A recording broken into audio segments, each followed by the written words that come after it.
तो भाई लोग, जानता हूँ कि वीडियो बहुत देर से आई है, लेकिन ये भी जानता हूँ कि यही वीडियो तुम्हें जरा भी बोर नहीं करेगी।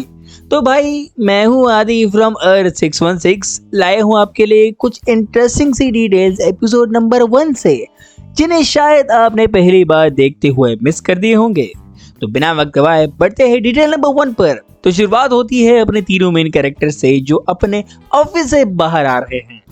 इसमें तुम अपने डेयरडेविल की चाल को नोटिस कर सकते हो।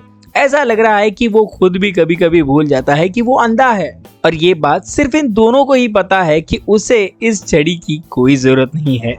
और वैसे देखा जाए तो इनमें से कई कैरेक्टर्स और सीन्स कॉमिक में ऑलरेडी एग्जिस्ट करते हैं, लेकिन शायद एक्सप्लेन करना थोड़ा ज्यादा हो जाएगा, क्योंकि यार आधे से कम लोग कॉमिक्स पढ़ते हैं।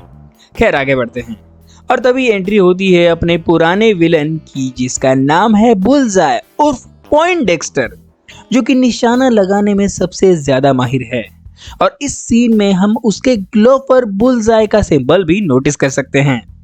और फिर अपना हीरो सूट पहनकर आ जाता है। इसकी हरकतों से लगता है कि जब से ये अपने स्पाइडी से मिला है तब उससे काफी कुछ सीख गया है, और उसी की तरह तो स्विंग कर रहा है ये बंदा।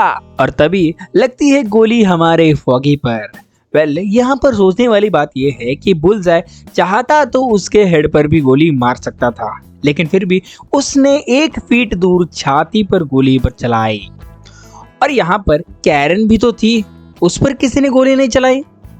लेकिन जैसे ही वो कैरन की तरफ जाता है, अपना हीरो एंट्री मारता है। अरे भाई, चाहे तुम्हारे पास कितनी भी सुपर पावर हो, कौन सी भी सुपर पावर हो, हैंड टू हैंड कॉम्बैट की फाइट देखने का मजा ही कुछ अलग है। और भाई इस विलन की जो टारगेटिंग एबिलिटीज है ना, माँ कसम भाई अलग अलग लेवल पर है। देखो, ये कभी निशाना नहीं चूकता। और उसके बाद सीढ़ी वाला सीन जब आता है, तब हम मालूम पड़ता है कि भाई डेयरडेविल के अंदर कितने सारे चाकू इसने घुसा के रख दिए हैं। और तभी मैट को ये एहसास हो जाता है कि फॉगी मर चुका है, इसलिए गुस्से में आकर वो बुलजाय को नीचे गिराता है। और इसमें तुम नोटिस कर सकते हो कि वो बुलजाय को बिल्डिंग के 3री मंजिल से नीचे ढकेलता है, लेकिन फिर भी बंदा जिंदा बच जाता है। और फिर अपना हीरो भी सब कुछ हार के अपना मास्क नीचे फेंक देता है।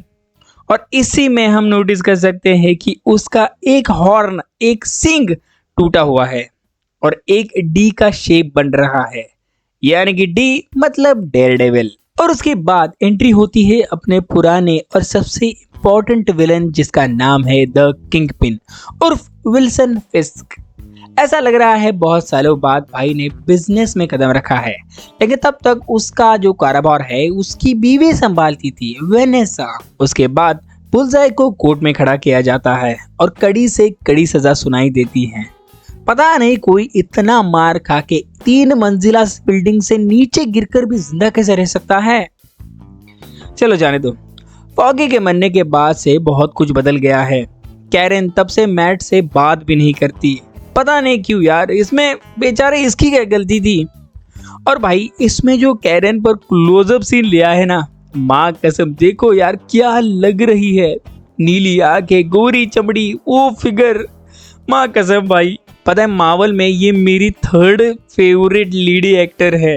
फर्स्ट अपनी वांडा, दूसरी नताशा, और तीसरी ये। तभी दूसरी तरफ किंगपिन ना सिर्फ वापस आ गया है, बल्कि आते ही मेयर बनने की ठानी है उसने। और देखा जाए तो कई लोगों का उस पर विरोध भी है, लेकिन कुछ कर भी तो नहीं सकते। हेल्स किचन में सिर्फ उसी का राज चलता है भाई। और डेयरडेविल अभी नहीं रहा, क्योंकि फॉगी के जाने के बाद मैट ने वो काम छोड़ दिया है, और इसकी वजह शहर में गुंडागर्दी और भी बढ़ गई है। इसी बीच उसके ऑफिस के एक दोस्त ने उसकी मुलाकात एक दूसरी लड़की से करवाई गई है। ये सब अनजाने में हुआ है। वैसे उन दोनों को नहीं पता कि उसने ये सब उन्हें बिना बताए किया गया है। भाई ऐसी दोस्त सबको मिले भाई, सबको मिले। उसके बाद मैट की मुलाकात होती है पुराने दुश्मन किंगपिन से। दोनों के बीच में छोटी मोटी बहुत सारी बातें होती हैं, और एंड में मैट आखिरकार उसे किस कर देता है। पता नहीं ये बंदा कितना लकी है भाई। देखो, पहले कैरन, फिर क्लेयर, इलेक्ट्रा, शी हल्क, फिर जेसिका जोन्स, अब ये और भाई यही होता है चैप्टर खत्म।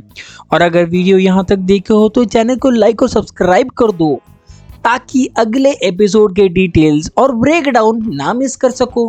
तो लाइक करो और सब्सक्राइब तो कर दो।